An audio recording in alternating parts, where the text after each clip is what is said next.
Mom, Mom, you need to pay Tessa's debt. Now. Those were the last words my son said to me before I disappeared. Not please. Not, can you help us? You need to. $500,000. $500,000. That's what my 5-year-old son demanded I hand over, to save his wife from her own mess. He stood in my living room in Charleston, South Carolina, his wife beside him with her arms crossed like I was the villain in their story, and told me I had no choice. You have the money, Mom. Just write the check. I looked at my son, the boy I'd starved myself to feed, the kid I'd worked 3 jobs to put through college, the man I'd sacrificed my entire life for, and I realized something that made my blood run cold. He didn't see me as his mother anymore. He saw me as an ATM machine with unconditional love programmed into the software. So you know what I did? I smiled. Said okay. And then at 3 a.m. that night, I packed a bag and vanished without a trace. Hit that subscribe button right now, because what I'm about to tell you will make you question everything you think you know about family, sacrifice, and the moment you realize your own child has become a stranger. My name is Eleanor Ward. I'm 64 years old. And 3 months ago, I became a ghost to my own son. This is how it happened. I need you to understand something before we go any further. I wasn't born into the life I gave my son. I was born into the kind of poverty that teaches you to be invisible. Spartanburg, South Carolina, 1960. A 2-bedroom house with walls so thin you could hear your neighbors breathing. My father worked at the Milliken textile mill 12 hours a day, 6 days a week, hands like tree bark, and a back that bent a little more each year. My mother sewed. Wedding dresses for women in Charleston. Church clothes for families in Greenville. Prom dresses for girls who'd never know her name. We were the kind of poor where you learn to chew slowly, so your stomach thinks there's more food coming. Where you wear shoes until your toes bust through the front, because we'll get new ones next month. Except next month is always 30 days away and never actually arrives. I remember being 12 years old, sitting at our kitchen table doing homework by candlelight because the power company had cut us off again. My father came home that night, saw the candles, and didn't say a word, just sat down in his chair and stared at the wall for 2 hours. That's what poverty does. It doesn't just take your money, it takes your voice. 3 months later, my father had a heart attack in the middle of his shift at the mill. 45 years old, just gone. They told my mother it happened fast. Like that was supposed to be a comfort. The morning after he died, I woke up expecting the house to be drowning in grief. I expected my mother to be wailing, to be broken, to be anything other than what she was. Sitting at the kitchen table with a cup of black coffee, no sugar, we couldn't afford it, and a stack of bills that looked like they could bury us alive. She looked at me with eyes that had aged 20 years overnight, and said 6 words that became my entire religion. We don't have time to be weak. I was 12 years old. School became optional after that. Work became mandatory.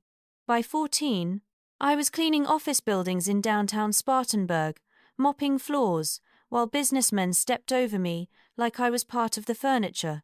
By 16, I was working overnight shifts at the hospital in Greenville, watching doctors and nurses save lives while I emptied their trash cans. At 19, I buried my mother. Cancer. 2 years of watching her disappear piece by piece. And when she finally went, I felt nothing. Not because I didn't love her, but because I'd already grieved every single day watching her fade. I stood at her grave in the rain, completely alone, and made myself a promise. I will never be weak again. And I wasn't. I worked like a machine, saved every dollar, lived in a studio apartment that smelled like mildew and old cooking oil, ate rice and beans for 18 months straight, didn't buy new clothes, didn't go out, didn't date, didn't do anything that didn't move me toward one singular goal: security. By the time I was 28, I had $47,000 saved. It wasn't wealth, it wasn't even stable, but it was more than I'd ever had. It was a foundation. And that's when I got pregnant with Adrian. The father, gone before I even told him. It didn't matter. I didn't need him. I remember the moment they handed Adrian to me in that Columbia hospital. I looked down at his tiny face, his eyes squeezed shut, his little fists clenched like he was already ready to fight the world, and I made him a promise I'd spend the next 35 years keeping. You will never taste the life I tasted. I kept that promise. God, did I keep it. Adrian grew up in a modest house in Charleston. Not fancy. But the lights stayed on. The heat worked. The fridge was full. His shoes were new. His clothes fit. He never once went to bed hungry. I showed up to every parent-teacher conference, every soccer game, every school play where he had 2 lines, and I sat in the back row crying like he'd just won an Oscar. But here's what I didn't realize I was doing. I was building him a world with no sharp edges. When Adrian struggled with math in 5th grade, I hired a tutor. Cost me $40 an hour I couldn't afford, but I did it anyway. When he wanted to quit soccer because the coach was too mean, I marched down to that field and had a conversation. The coach got nicer. Adrian stayed on the team. When he got his first job at 16, bussing tables at a restaurant on King Street, and came home crying after 2 weeks because it was too hard, I told him it was okay to quit. Found him an easier job at a bookstore. Every obstacle, I removed it. Every fall, I caught him. Every problem, I solved it. I thought I was being a good mother. What I was actually doing? I was raising a man who never learned how to bleed. Adrian graduated from the College of Charleston at 24. Decent grades. Business degree. Got a job at a marketing firm downtown, making $52,000 a year, good money for a first job. He called me the day he got the offer. "Mum, I got it! I got it!" I cried. Actual tears of pride. My son. College educated. Good job. Bright future. Everything I never had. And then he met Tessa Martinez. God, I can still see her the first time Adrian brought her to Sunday dinner at my house. She walked in wearing a white sundress that probably cost more than my couch, heels that clicked on my hardwood floor like little warning shots, and a smile so bright it could have powered downtown Charleston for a week. "Mrs. Ward, Adrian has told me so much about you. Your home is absolutely lovely." My home was a 1,200 square foot rancher with builder-grade everything. But Tessa said it like she was touring a mansion in South Battery. She worked in event planning, corporate parties, charity galas, weddings for people with money to burn. At dinner, she talked a lot about clients in Atlanta, properties in Savannah, a destination wedding she'd just coordinated in Hilton Head that cost $300,000. "Can you even imagine?" she laughed, touching Adrian's arm. $300,000 for one day. But you know what? When you have that kind of money, why not make it perfect? I watched my son watching her. His eyes were hearts. I asked her questions. Normal questions. How long have you been in event planning? What made you get into that field? Where do you see yourself in 5 years? Every answer was smoke. Vague. Pretty sounding. But when you really listened, she wasn't saying anything. Red flag number 1. But Adrian was in love. And I'd learned a long time ago that you can't talk someone out of love. You can only watch them learn. They got engaged 8 months later. 8 months. "Mum, when you know, Adrian told me on the phone, breathless with excitement. "Adrian, that's fast. Are you sure?" "Mum, don't do this. Don't be that mum. I'm happy. Tessa's incredible. We're getting married whether you support it or not." So I supported it. What else could I do? The wedding was in Myrtle Beach. September. Beachfront venue. 200 guests. Live band. Open bar. Seafood tower that cost $4,000. Total cost? $75,000. Adrian insisted on paying for most of it himself. "I need to prove I can do this, Mum. I need to be a man." Tessa agreed. "We're building our life together, Eleanor. This is important." But 3 weeks before the wedding, Adrian called me at 11 p.m., voice shaking. "Mum, we're short. The venue needs the final payment. and we're $18,000 short. Can you help?" I helped. Of course I helped. I wrote a check for $18,000 I'd been saving for a new roof. I told myself it was an investment in my son's happiness. The wedding was beautiful. Tessa looked like a magazine cover. Adrian cried during his vows. I sat in the front row and thought, this is it. This is what I worked for. My son is happy. But in the back of my mind, something whispered, this is going to cost you more than $18,000. The cracks didn't show up all at once. They started small. 6 months after the wedding, Adrian looked tired. Not just worked a long day. Tired. Bone-deep tired. The kind that lives in your eyes and makes you look 10 years older. You okay, baby? I asked him at Sunday dinner. Yeah, Mom. Just busy at work. But his hands shook when he picked up his water glass. Meanwhile, Tessa's Instagram was a highlight reel. Brunch at Husk in Charleston. Shopping bags from Gwyn's of Mount Pleasant. Weekend trip to Asheville, photos of them at the Biltmore estate. Fancy dinner at Curate. Drinks at a rooftop bar. I didn't say anything. Didn't want to be the meddling mother-in-law. But I noticed, then came the credit card. March 17th. I'll never forget the date. My credit card company called, Miss Ward, we're calling about a recent purchase of $17,412 on your account. This is a fraud prevention check. My stomach dropped. I didn't make that purchase. It was made online. Fashion retailer in New York. Luxury handbags and clothing. Would you like us to? Hold on. I called Adrian. He answered on the 4th ring. Hey, Mum. Did Tessa use my credit card? Silence. Long, horrible silence. Adrian.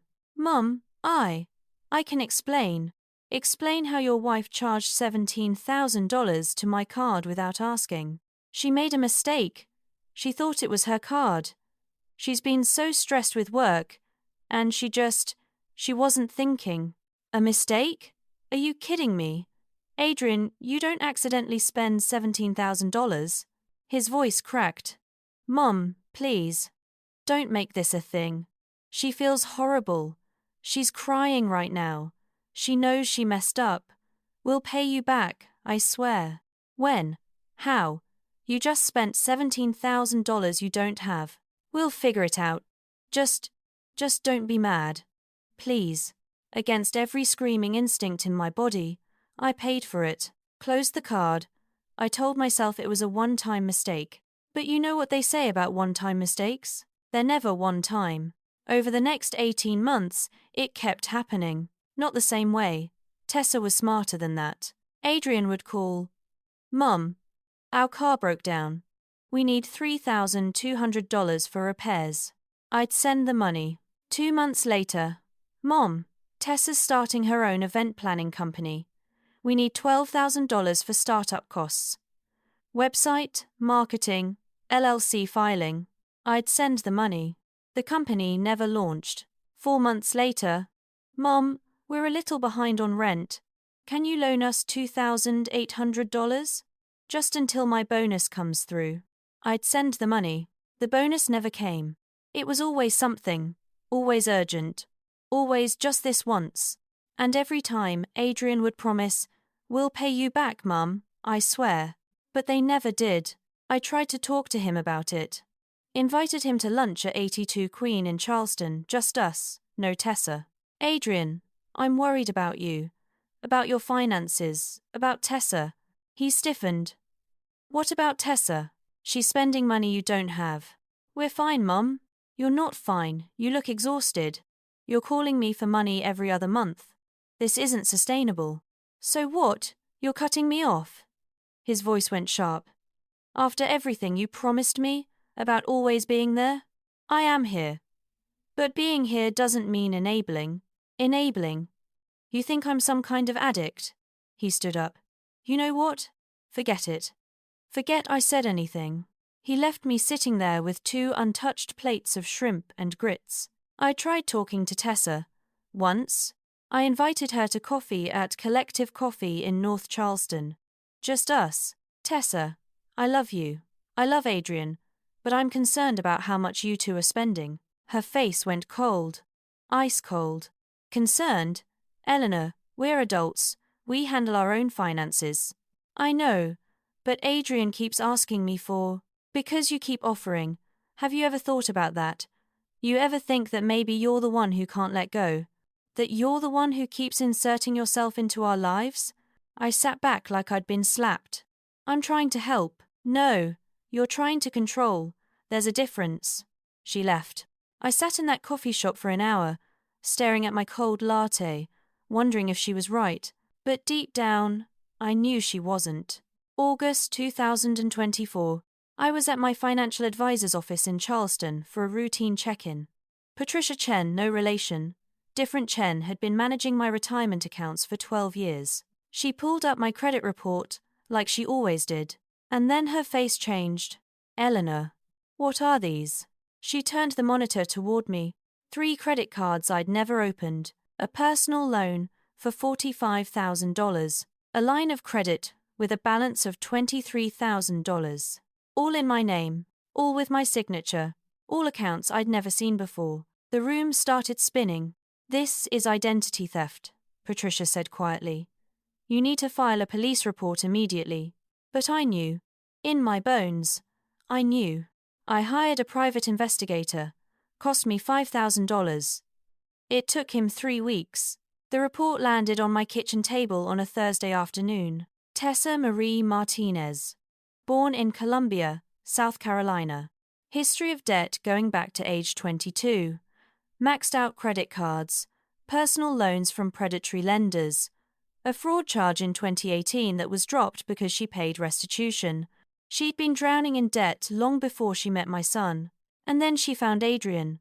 Sweet, trusting Adrian who had a mother with good credit and a soft heart. The investigator's report showed everything. Forged signatures on loan applications. Credit cards opened using my social security number. Even a car lease in my name for a Range Rover Tessa was driving. Total damage? $297,000. I sat at my kitchen table, staring at those numbers, and felt something inside me die. Not anger. Not yet. Just the absolute death of illusion. My son knew. He had to know. Maybe not everything, but enough. I called him. Adrian, come to my house. Tonight. Bring Tessa. Mom is everything. Tonight. 7 p.m. Don't be late. I hung up. They showed up at 7:03 p.m. Adrian looked nervous. Tessa looked annoyed. We sat in my living room, the same room where I'd rocked Adrian to sleep as a baby, where we'd opened Christmas presents, where I'd taught him to tie his shoes. I put the investigator's report on the coffee table, didn't say a word, just slid it across. Adrian picked it up. I started reading. I watched his face change. Confusion, shock, disbelief, anger. What the hell is this? Tessa's face went white. Baby, I can explain. Explain what? Adrian stood up. Explain how you've been committing fraud using my mother's identity. Explain how you've racked up $300,000 in debt in her name. I was going to tell you. Tessa's voice went high and desperate. Things got out of control. I made some bad investments, and I was trying to fix it before you found out. Bad investments? Tessa, you committed crimes. I didn't mean to. She started crying. Full breakdown. Mascara running down her face. I was in trouble, and I didn't know what to do. And your mum has money, and I thought I could pay it back before anyone noticed.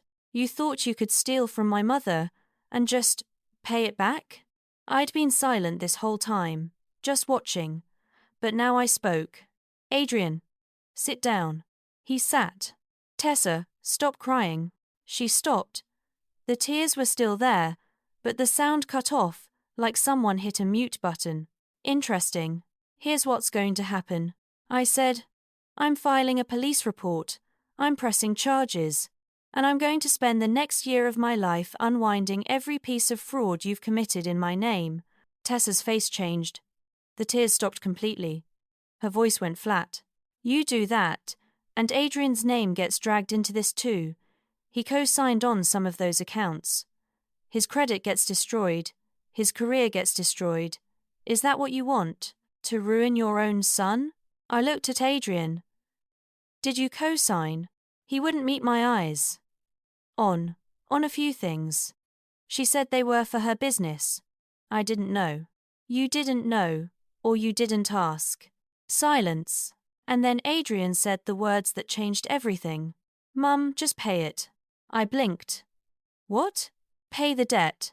You have the money. You've always been careful, always saved. You have retirement accounts, investments, the house. You could pay this off, and we'd all move on. The room went silent, except for the sound of my heart breaking. You want me to pay $300,000 for your wife's fraud?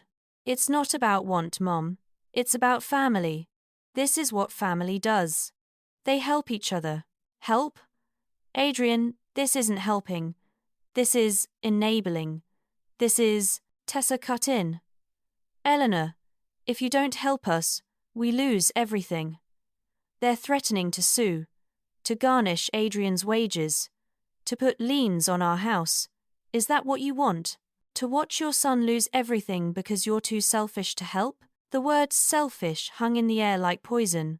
I stood up. Get out. Mom, get out. Adrian's face went red. Are you being serious right now?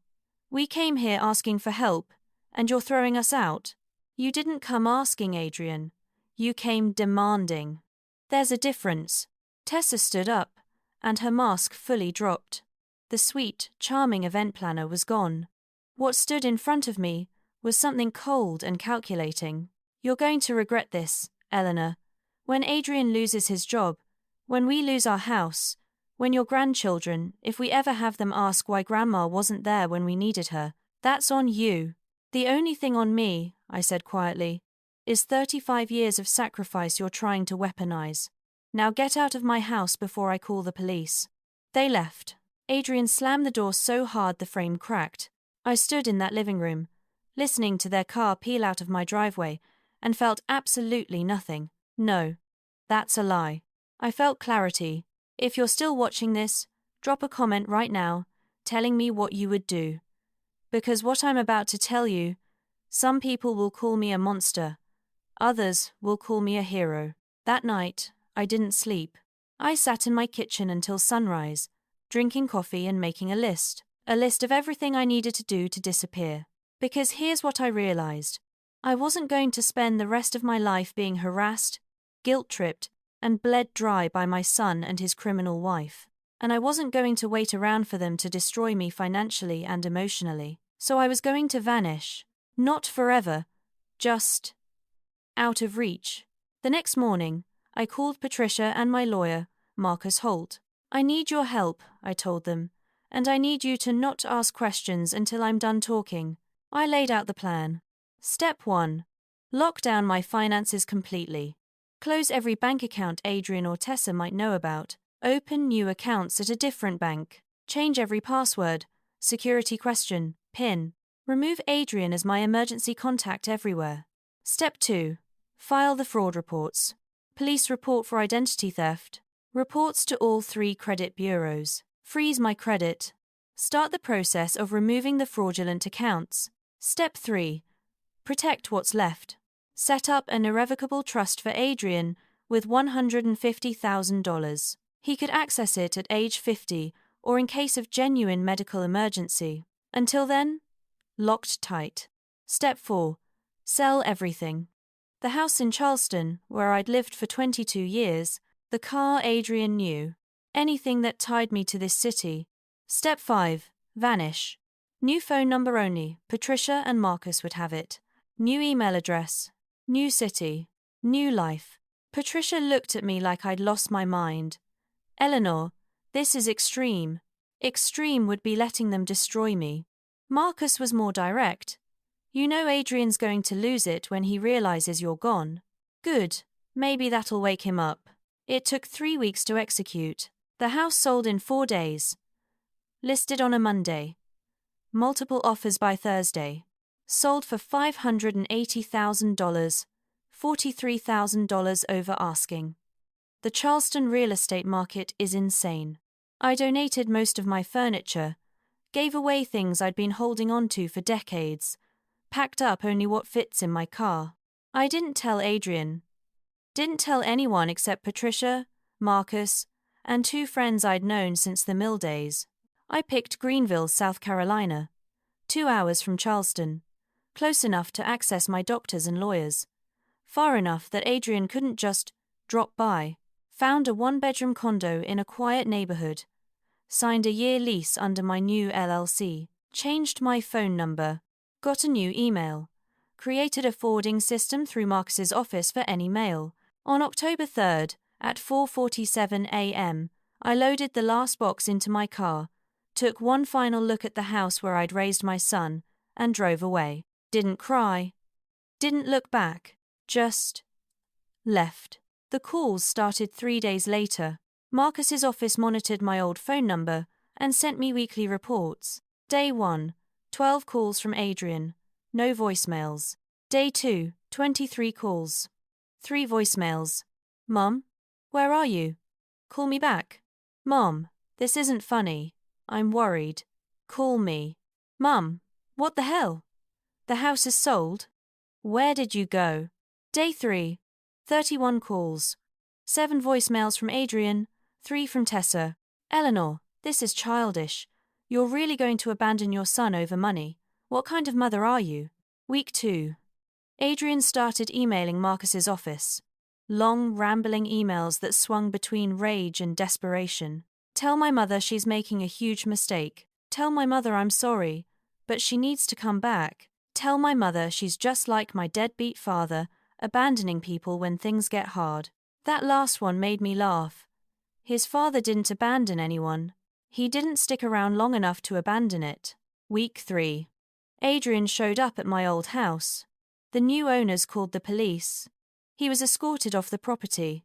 Week 4. He tried my friends. I called everyone on my phone from the last family gathering. Most played dumb. One, bless her heart, told him, Adrian, your mama's fine. She's safe. And she doesn't want to be found. Maybe you should think about why that is instead of hunting her down.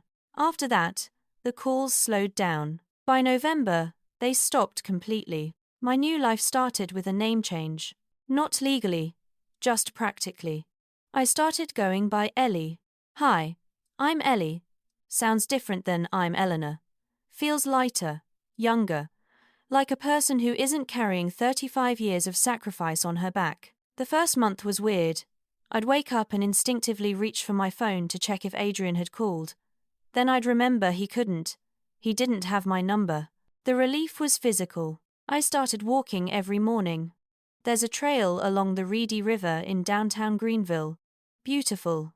Quiet. I'd walk for an hour, watch the sunrise, and listen to the water. No one knew me there.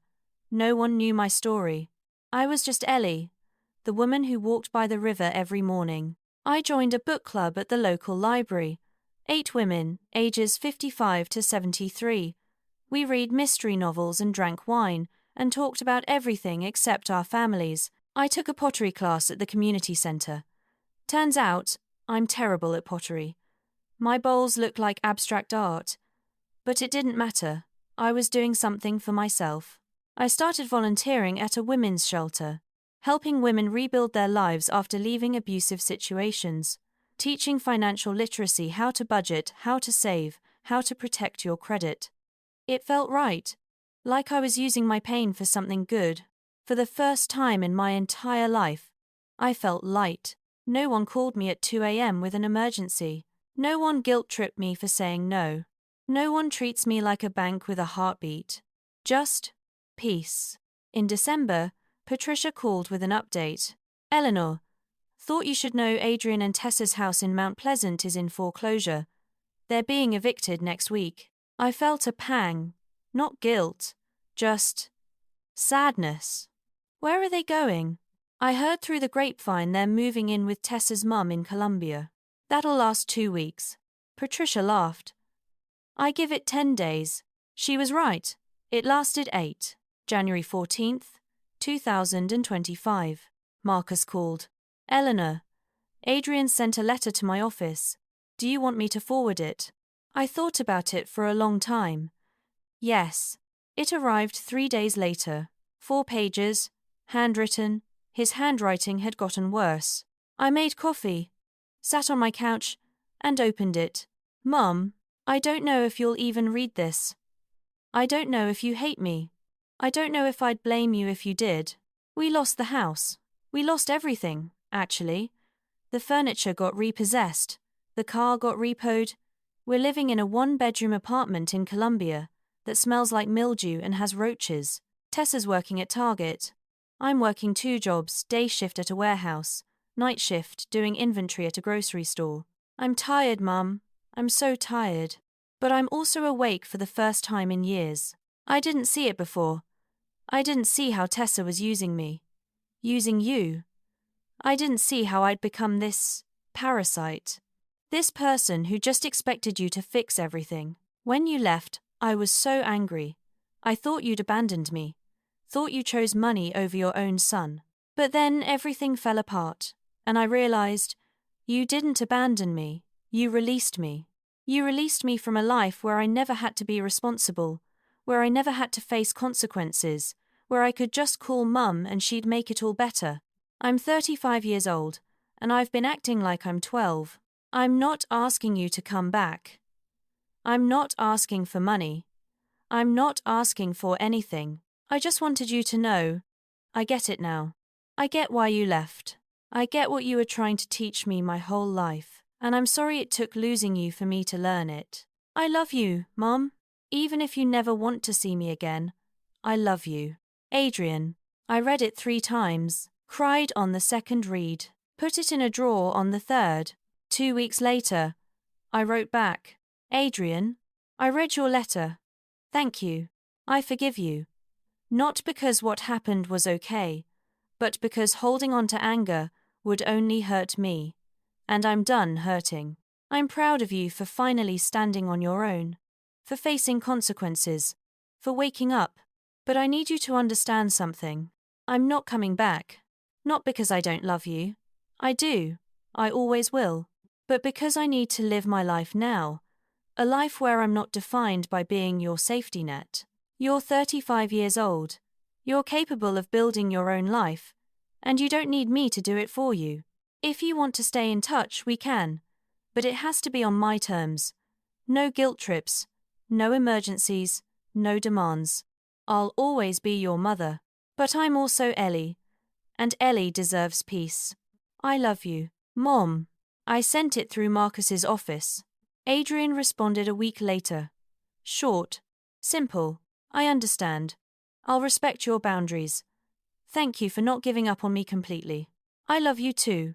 It's been 6 months since I left Charleston. Adrian and I text now. Not often. Maybe once every 2 weeks. Simple stuff. Hey Mum, hope you're doing well. Doing great, sweetheart. You? Good. Works hard but honest. Tessa and I are in counseling. I'm glad. Keep going. That's it. No drama. No emergencies. Just checking in. I heard through Patricia that Adrian got promoted at the warehouse. He's paying off the debt slowly but steadily. $500 a month.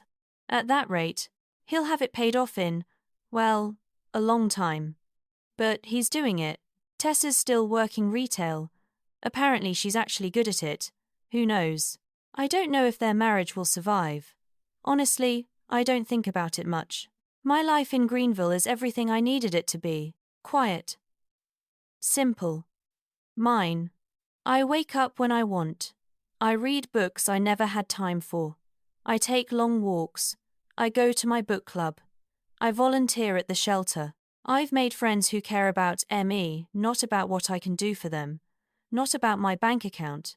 Just me. Last month, I went on a date. First one in 15 years. Met him at the book club. His name's Robert. He's a retired teacher, and he makes me laugh. We went to dinner at Sobeys in downtown Greenville. We talked for 3 hours. He paid. Didn't ask me for anything. When he dropped me off, he said, I'd like to see you again, Ellie. Ellie. Not Eleanor the mother. Not Eleanor the ATM. Just Ellie. I said yes. I'm 64 years old, and I'm learning how to live for the first time in my life. March 2025. I was at the Greenville Farmers Market, buying tomatoes and fresh bread, when my phone rang. New number. South Carolina area code, but not one I recognized. I almost didn't answer, but something made me pick up. Hello, Miss Ward. A woman's voice. Young, uncertain. Who's calling? My name is Dr. Sarah Chen. I'm a therapist in Columbia. I've been working with your son, Adrian, and his wife, Tessa. Adrian asked me to reach out to you. My heart stopped. Is he okay? He's physically fine, but he's struggling, and he's asked if you'd be willing to participate in a family therapy session. Video call if you prefer. No pressure. What kind of struggling? She paused. I can't share details without his consent, but I can tell you he's been doing real work, hard work, and he believes having a conversation with you with professional support might help both of you. I stood there in the middle of the farmer's market, holding a bag of tomatoes, trying to process this. Can I think about it? Of course, I'll have Adrian send you my contact information through your attorney. Take all the time you need. She hung up. I stood there for 10 minutes, just breathing. Then I called Patricia. Should I do it? Patricia didn't hesitate. That's not a question I can answer, Eleanor. But I will say this. You've built a life you're proud of. You've set boundaries. You've healed. If you do this session, make sure it's because you want to, not because you feel obligated. 3 days later, I called Dr. Chen back. 1 session. That's all I'm committing to. That's perfect, Miss Ward. How about next Thursday at 2 p.m.?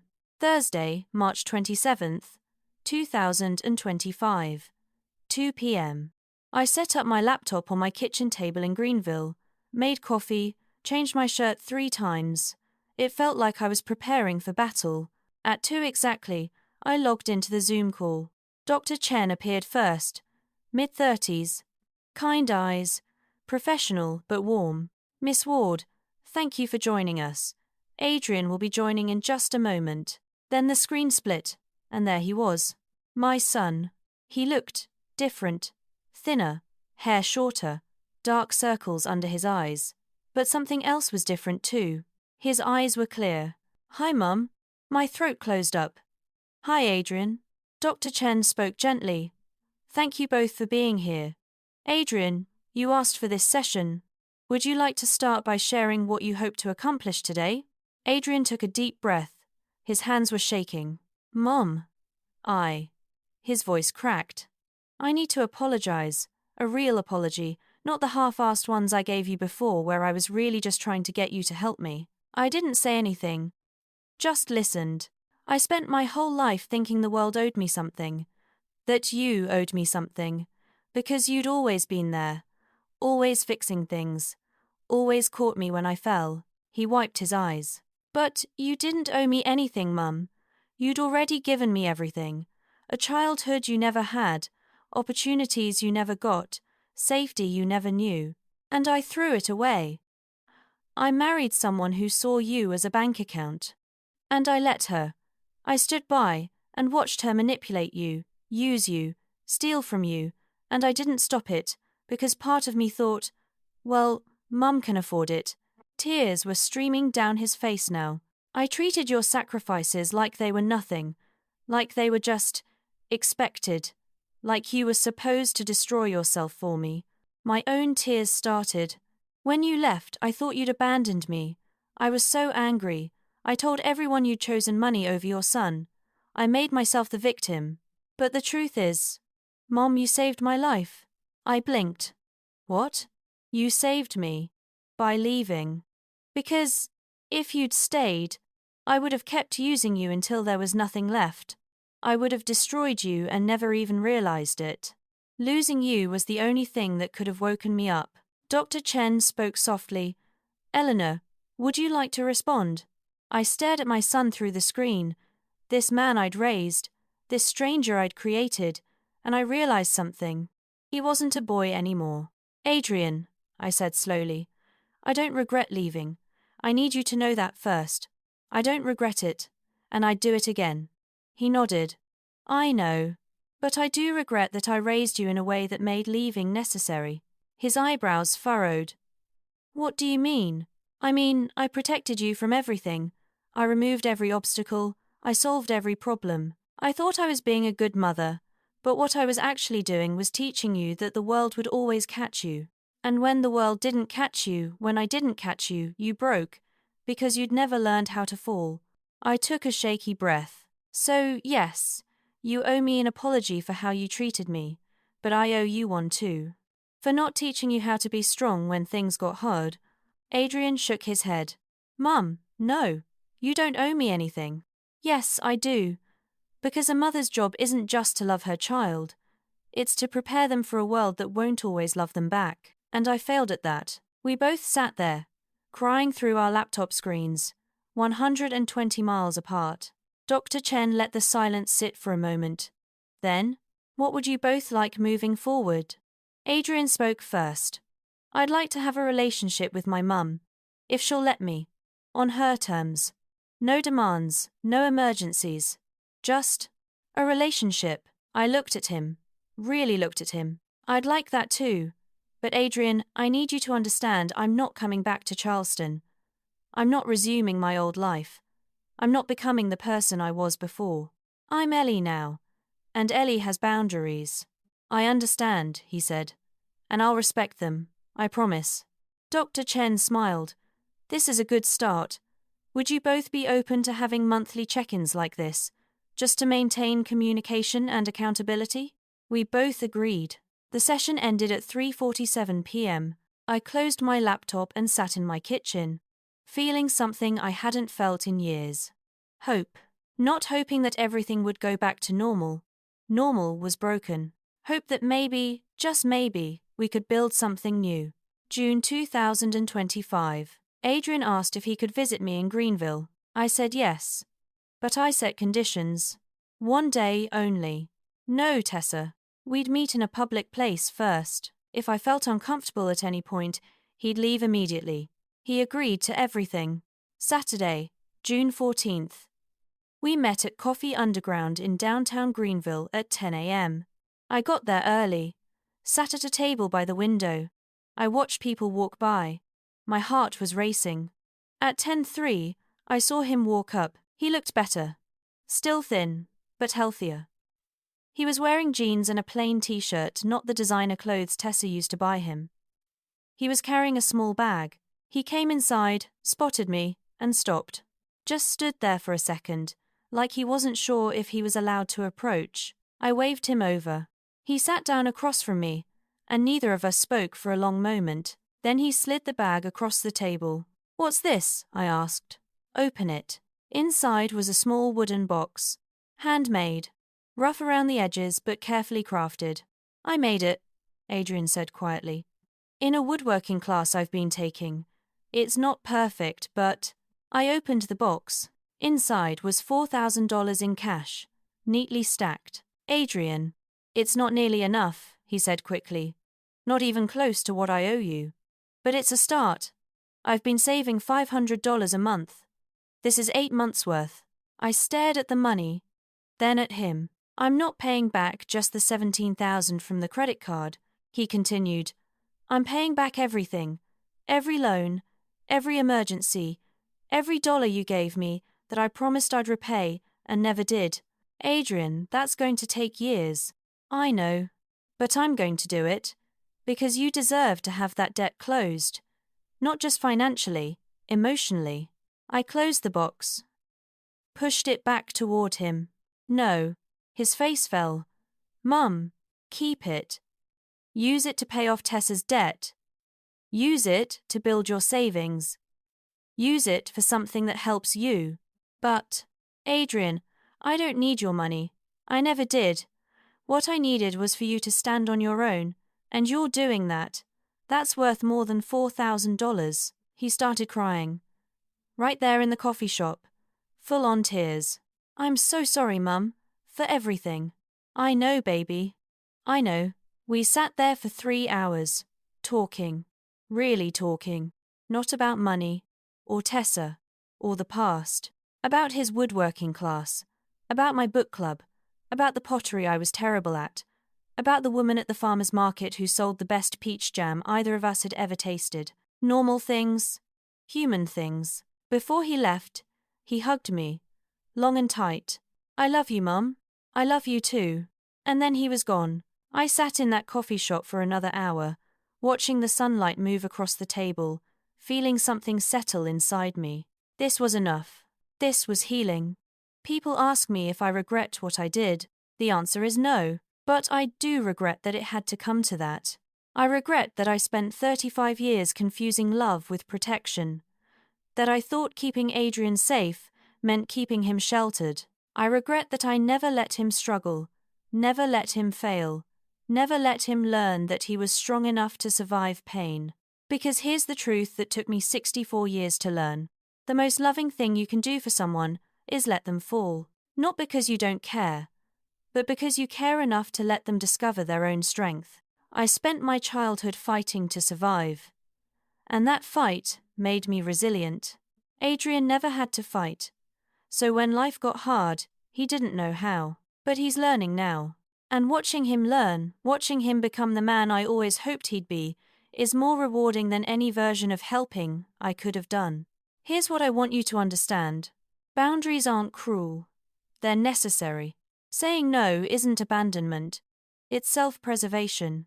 And sometimes, the most powerful thing you can do is walk away, not because you don't love someone, but because you love yourself enough to refuse to be destroyed. I spent my entire life being strong for other people. I worked myself to the bone for my parents. I sacrificed everything for Adrian. I let Tessa steal from me because I didn't want to hurt my son. And where did it get me? Alone in my living room, listening to my son demand $500,000 like I owed it to him. So I walked away. And in walking away, I found something I'd been searching for my whole life. Peace. Not the kind of peace that comes from having everything figured out, but the kind that comes from knowing you're done sacrificing yourself for people who don't appreciate it. It's December 2025 now. Over a year since I left Charleston. Adrian and I video chat once a month. We text every couple of weeks. He came to visit me again in August. This time we went hiking on the Blue Ridge Parkway. He's still with Tessa. They're still in counseling. I don't ask too many questions. It's not my business anymore. He's still paying off the debt. Still working 2 jobs. I'm still learning. And I'm still here in Greenville. Still walking by the river every morning. Still going to my book club. Still volunteering at the shelter. Robert, the retired teacher I've been seeing, asked me to take a weekend trip to Asheville with him next month. I said yes. I'm learning how to be someone other than Mom. I'm learning that I have value beyond what I can give. I'm learning that it's okay to choose myself. And you know what? It feels incredible. Last week, Adrian sent me a photo. Him and Tessa, standing in front of a small house. Not in Mount Pleasant. Somewhere more modest. Columbia, I think. The text said, "We saved up a down payment, bought our first house. No help, just us. Thought you'd want to know." I stared at that photo for a long time. My son, standing in front of a house H.E. bought, with money H.E. saved. I wrote back, "I'm so proud of you." And I meant it, because that's what I wanted all along. Not for him to need me, but for him to not need me. For him to be strong enough to stand on his own, and he's getting there. So that's my story. The story of how my son demanded I pay his wife's $500,000 debt, and how I vanished without saying a word. Some of you will think I'm heartless, that I abandoned my child when he needed me most.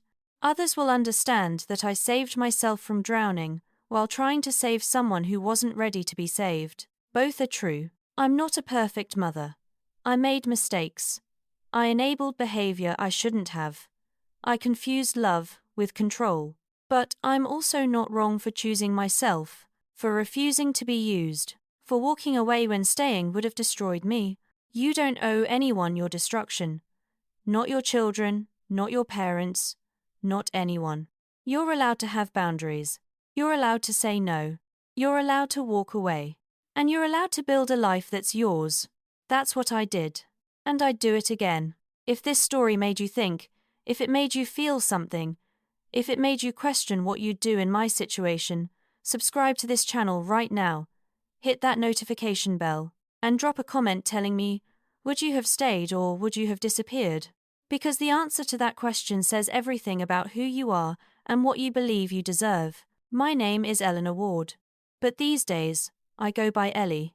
And Ellie is finally free. Thanks for watching. If you want more stories like this real, raw, and unfiltered, check out the video in the channel. You will love it, trust me. Don't forget to subscribe to this channel so you will be the first to be notified when I drop another one. Like and comment. I want to hear from you. And remember, you're allowed to choose yourself, always. I see you in the next one.